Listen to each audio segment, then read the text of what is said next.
Clemency granted. The governor announcing he will commute the death sentence for Julius Jones. There was power in the petition. What went into the governor's decision to give him life in prison instead? The reaction from the crowd today outside these prison walls. In this moment, we were 4 hours away from him being executed. What the mother of Julius Jones is telling me tonight. And reaction from family of the victim after Julius Jones's life was spared. KOCO bringing you team coverage of this national story. Live, local, late breaking. This is KOCO 5 News at 5. Sentence commuted. Death row inmate Julius Jones granted clemency by Governor Kevin Stitt just hours before he was set to die by lethal injection. KOCO on the scene all day, bringing you team coverage from across the state as those protests and demonstrations turn to celebrations in the crowd. But some reaction against the decision is also coming in tonight. We have our full team dedicated to every angle of this big story and really the emotional turn of events for everyone involved. Hi, everyone. Thank you for joining us here at 5 o'clock. I'm Abigail Ogle. Good evening to you. I'm Jessica Schambach. KOCO's Evan Onstadt anchoring live from the field for us tonight. And Evan, you're out at the governor's mansion this evening.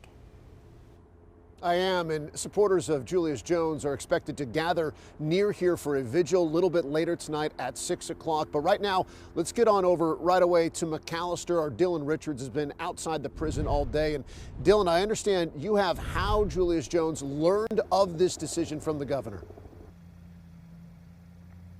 Well, yeah, of course, he was actually in the process of preparing for execution. He was in meetings with his attorneys here at the state penitentiary when DOC's staff informed them that the governor had made this decision. And of course, at that point, he was no longer a death row inmate, was moved to a different cell and is being reclassified within the Department of Corrections. This news came down, of course, with less than 4 hours to go before the execution was scheduled. Governor Kevin Stitt saying that after prayerful consideration and reviewing both sides, he would change the death sentence to a sentence of life without the possibility of parole instead. Now, you might remember the Pardon and Parole Board had recommended changing the sentence to life with the possibility of parole. Of course, that would have meant Julius Jones could have gotten out of prison. But in an executive order filed today, the governor said the board did not have the legal power to recommend that. And he said he doesn't have the legal power to grant that. He could only do life without parole. Certainly been an emotional few days. Of course, overnight, Jones had already had his last meal. Like I said, he was in the process of preparing for execution by the time that news came down. I talked to an advocate for Jones. She was with the legal team this morning when they spoke to Jones by phone. She said that Jones was particularly moved by the sight of those students who walked out of class. It was look at all those kids that we can inspire to have better lives. How can we help them? How can we help them make good choices and have better lives? So his focus today, even as he was preparing, he was, I know he was hungry when I talked to him. They had taken his food from him, and he was a little frustrated still, just that we hadn't received official word. But his focus was still on how am I going to keep helping? How am I going to continue the work that's in my heart? And one thing to note here, the governor's office kept reiterating today that this sentence, in their view, is absolutely final. And as far as they're concerned, no future governor would be able to change this. In McAllister, Dylan Richards, KOCO 5 News. Back to you. Dylan, thank you. And the family of Julius Jones really feeling a range of emotions after the developments today. Our team coverage continues tonight with KOCO's Christine Stanwood. And only on 5, Christine, you've been speaking with the Jones family and met with his mom. That's right, Abigail, Jess. So Madeline Davis Jones, the mother of Julius Jones, is praising God and the governor that her son will live to see another day. This, of course, after that announcement came out at just before noon today. Madeline tells me that she was actually laying down when that news broke. She said that she got that news and she immediately got up. She began dancing, and she says that this is what heaven is all about. He wants to bring heaven to Oklahoma City, yes. Oklahoma, yes. The United States, and the world. Thank you, God. And it's just so beautiful, so beautiful. And we know that those eyes from all around the world were watching today's decision. Coming up tonight at 6, we're going to hear more from Madeline and Julius Jones's best friend and why he tells me that this was a moment that was made for TV. We're live in Oklahoma City this evening. Christine Stanwood, KOCO 5 News. All right, Christine, we'll see you then. Supporters gathered all over the state today, and that does include outside the state penitentiary there in McAllister, where Jones was set to be executed just an hour ago. And that is where we find KOCO Shelby Montgomery. And Shelby, you were there outside when news broke that Jones would be taken off death row.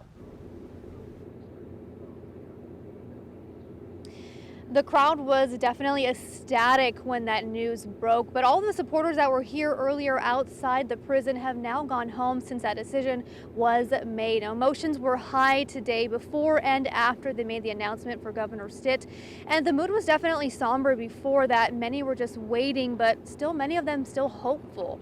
There were dozens of people here outside of the prison, all of them wearing shirts and signs that said justice for Julius Jones, many of them praying and, like I said, waiting. Supporters say they were right in the middle of prayer when the announcement was made, and the crowd, as I said, erupted in cheers, and there were even a lot of tears. Many of his supporters are happy Julius Jones will live to see another day, but they say it's not over yet. I'm relieved. I'm elated that our brother Julius will live to see not only another day, but many more days.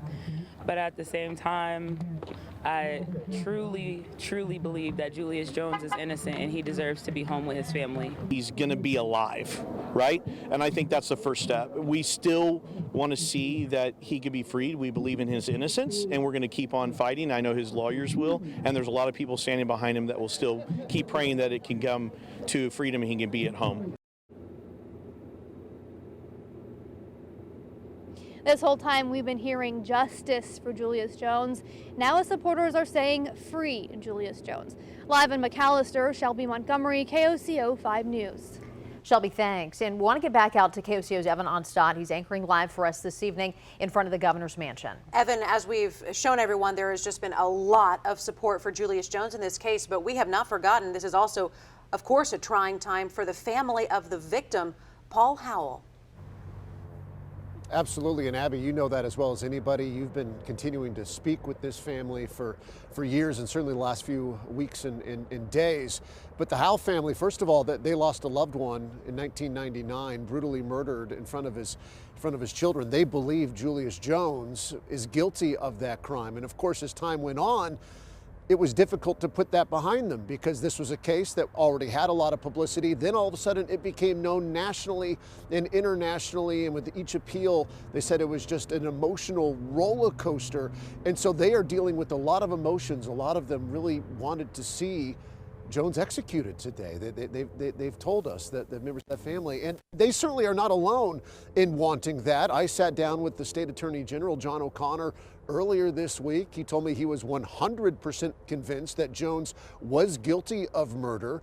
And for more on both of these perspectives, we want to bring in KOCO's Andy Weber. He's live outside the Attorney General's office with both of them. Andy? Yeah, Evan, it's not something that's common. The Oklahoma Attorney General disagreeing with the governor's decision, but noting the office does appreciate the conditions set by the governor that Julius Jones will never be eligible for parole and remain in prison for the remainder of his life. But there was a statement issued today by John O'Connor's office. They wrote in part, quote, "We are greatly disappointed that after 22 years, 4 appeals, including the review of 13 appellate judges, the work of the investigators, prosecutors, jurors, and the trial judge have been set aside." We also heard from the Howell family. They told KOCO 5 in part, quote, "We take comfort that the governor's decision affirmed the guilt of Julius Jones," going on to say that Julius Jones forever changed our lives and the lives of his family and friends. They thank the Attorney General, the Oklahoma County District Attorney's Office, as well as law enforcement for their support. And we reached out to the Oklahoma County DA Dave Prater. We asked him for a statement, but he declined, waiting to personally meet with the Howell family. Reporting live in Oklahoma City, I'm Andy Weber, KOCO 5 News. Back to you. Andy, thanks so much. And guys, let's get it back to you in the studio. All right, Evan, thank you. And we did want to mention 3 weeks from today, the state is scheduled to carry out another execution. Inmate Bigler Stouffer, convicted of murdering a Putnam City teacher in 1985. Yesterday, the Pardon and Parole Board recommended clemency for him.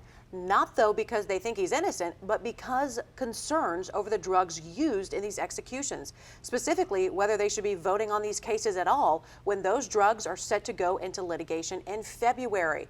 It is now once again up to the governor whether to grant Stouffer clemency in his case. And we will continue to follow all the developments from this case. If you can't be with us here on air, you can take us in your pocket, so you can live stream right now on the KOCO app. Make sure you have it on your phone.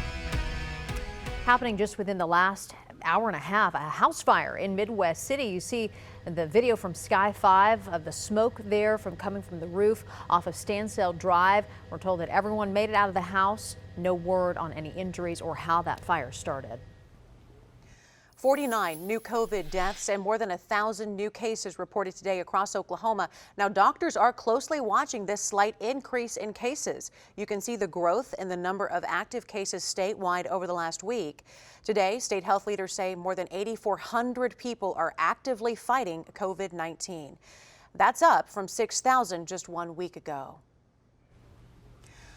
Right around noon today was the exact moment our state took notice of this decision. We are going to take you back to supporters at the Capitol getting that word, plus what people around the country had to say this afternoon after Julius Jones was taken off death row.